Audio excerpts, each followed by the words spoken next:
I would have, I'm hooked on a feeling stuck in my head. And I couldn't, and I'd be like, who did that? Somebody put that song in my head. We were talking about,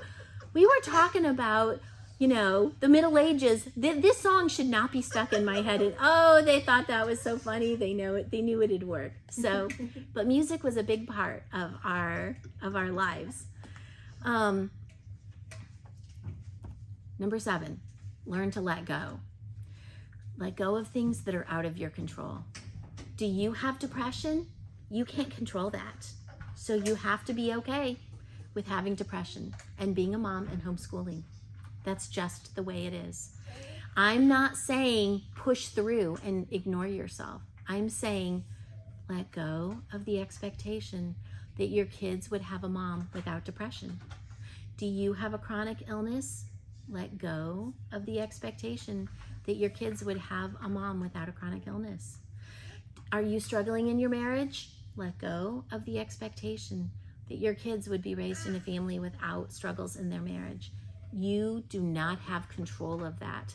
And you trying to control those things is stealing joy from this God-given joyful life that he has given you. Of course there's going to be struggles. Of course there's going to be crosses for us to bear. Of course there's going to be hard things to deal with. And yes, we have to deal with them. We're not going to ignore them. Let go of what you can't control. Maybe it's a fight that you had with your neighbor. Maybe it's whatever it is, a difficult situation with your money, whatever it is, let go of what you can't control and focus on what you can make a difference on. It's going to make all the difference in the world, I promise. That thing that you were worried about, it might not get fixed. You might have money problems the rest of your adult life. We don't know. We don't know that your chronic illness is going to go away. We don't know, but focus on what you can control. Number 8, practice forgiveness. It's part of number 7. Let go of grudges.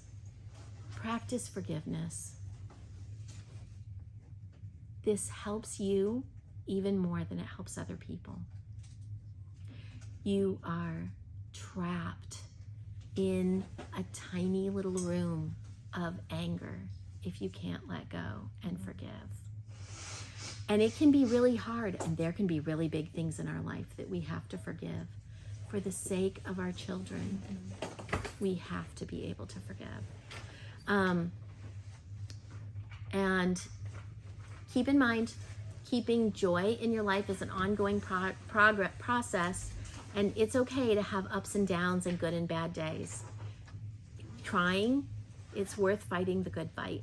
Just keep trying and wake up go to bed, ask for forgiveness from who you have to ask for forgiveness from, and wake up the next morning and have a new day start in the morning. Okay, and the last part that I said is the expectations. My expectations for school is about an hour per grade level. So I expect first grade, they can sit maybe an hour and not even all at the same time. Maybe that's over the course of the day. But second grade about 2 hours until they get to about 4th, 5th grade. And then it's about 4, maybe 5 hours a day for school. And that is true all through the middle school years until they reach high school. And then in high school, I feel like they can put in a good day of maybe 6 hours of schoolwork, but they still have homework in the evenings that they have to keep up with to be able to. So maybe another 2 hours, 3 hours in the evenings. And they can juggle that however they want to. It's their workload to learn how to, for me to teach them, and that's a different class of how to teach time management, but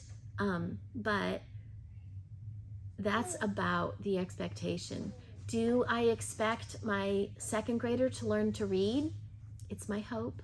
It's my goal. Some of my second graders, some of my kids learn to read in preschool. Some of my kids learn to read in 7th and 8th grade.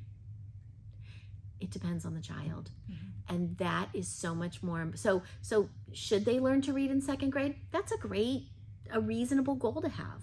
That's a terrific hope. It has to be a hope. It cannot be an expectation. We're going to work towards that hope. But I am not going to put all my eggs in, I'm a failure if this doesn't happen. Studying my child and knowing my child's strengths and weaknesses is so much more important than anything else.